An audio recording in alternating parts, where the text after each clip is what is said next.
Michigan basketball fans, are you impressed or concerned with the performance we saw at Michigan against Nebraska? I think it can go two ways. One, it's somewhat impressive that even with that amount of turnovers, they were still able to win that basketball game against a really good Nebraska team who's going to probably finish in the top three of the Big Ten, top four at least. Or is it just more signs of worrying things to come? The amount of turnovers that they had in that game was just absolutely through the roof.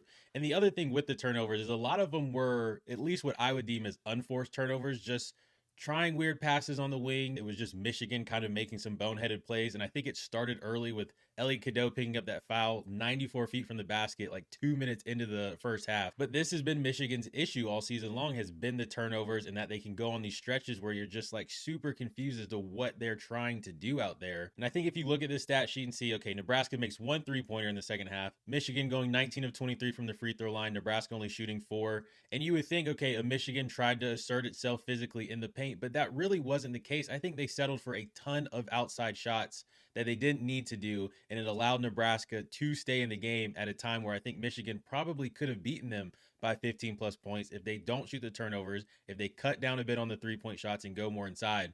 And so you're in this interesting spot where it's like, okay, you guys can clearly not play your best basketball game and still get a top 5 win in the country. But it's also just like we're entering the month of February now, and the turnovers, some of the shot selection seem to just be not the highest of basketball IQ at all times. So it's really interesting to see right now with this Michigan team. I think they're still really good. Obviously, the firepower is through the roof. They're clearly a top 5 team in the country.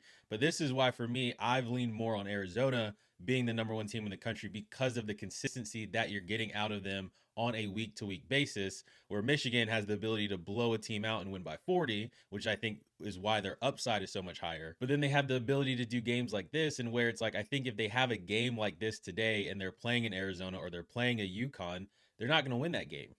And it's a testament. I'm more on the side of impressed, where you can have 20 turnovers like that and take some of the shots that they did take and shoot as poorly as they did from the 3-point line and still come away with a victory against a top 5 team in the country. Now, Nebraska went cold in the second half, and if they don't, maybe they do end up winning that game. But nonetheless, it does put Michigan in an interesting spot. They've got another big game on Friday against Michigan State. So even with that, they could still get out of this week 2-0, remain at the top of the Big Ten, and still vie for that number 1 seed. I think the game that most intrigues me now on their schedule, honestly, is going to be the Duke game that's in DC, because that game is going to have an Elite 8 atmosphere. You're playing another top 5 team in the country again. I think they're better than Duke at this point as it is right now, but I do think Duke has the capability, if Michigan's going to go in there and turn the ball over 20 times, can you beat another top 5 team in the country with that type of performance? So it'll be really interesting, but nonetheless, Michigan's clearly good. It's really good, and that's what championship teams are able to win games even when they're not playing at their best, and that's literally what Michigan was able to do tonight against Nebraska. So I think they're fine. I still would like, in my personal opinion, I still like Arizona and UConn as the best 2 teams in the country. But to be honest with you, if all teams are clicking and rolling and Michigan removes the turnovers and they're making 3-point shots at a higher clip and being more aggressive in the paint, Michigan has the ability to beat everybody in the country, obviously.